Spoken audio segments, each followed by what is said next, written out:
Name and number.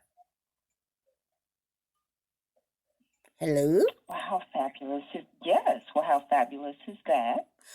Well, first of all, I heard that you was pretty high class.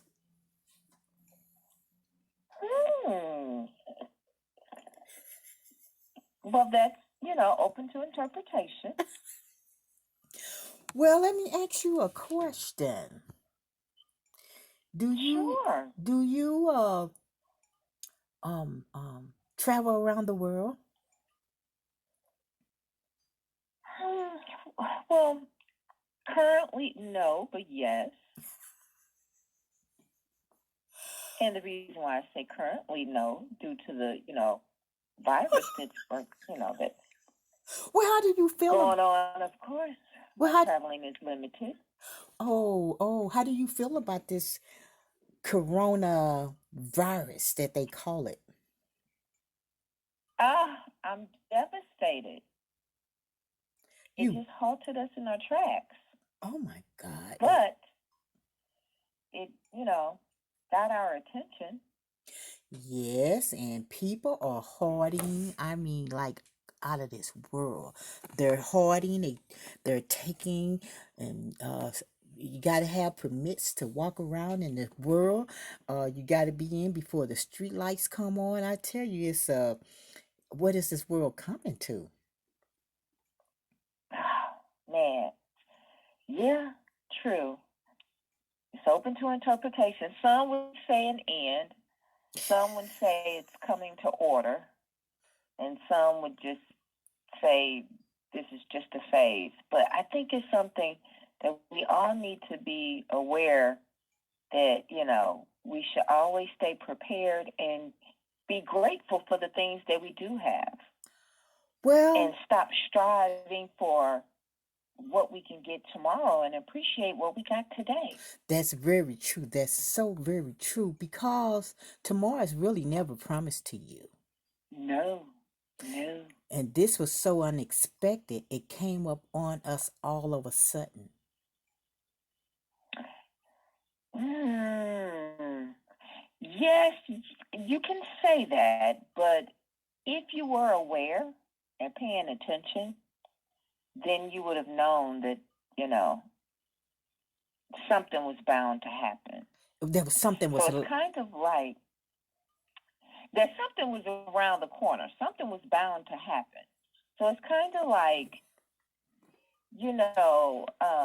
I look at this as you got to learn how to always be present and stop focusing so much on what happened yesterday because you can't change yesterday and you can't worry about tomorrow because it's not guaranteed. exactly. That makes a lot of sense. That makes a lot of sense. But I noticed that um, since this corona, as they want to call it, virus, um, a lot of the crime rates are down. Well, is the crime rate really down or is it that, nobody's focused on it so you don't really know? True, that makes sense. That's true. And what about our food supply?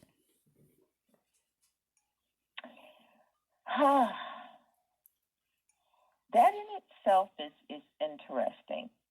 Food supply, you know, let's just be honest. There was never any food available in the first place for, those that are less fortunate because there's many of us that live in areas where food is plentiful, and then there's a whole lot that live in places where there's called food deserts. But Shortages.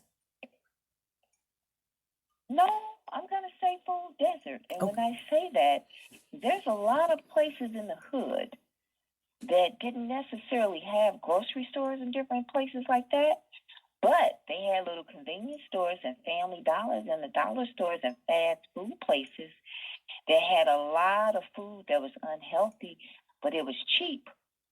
And a lot of us ate it and it caused us to be, high blood pressure and all this stuff. And how convenient that while we were, working, doing the best thing, working with what we had, some of us was becoming aware and trying to, get physically fit. And just when you know it, they unleash this whole new thing that can just knock you off your feet. Pretty much control us.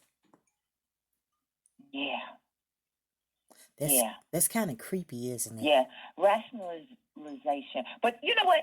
Again, it lets you know like how far we've gone and we've lost ourselves, because had we not, then a lot of us, it wouldn't be an issue with food supply and shortages, because we would have learned how to garden.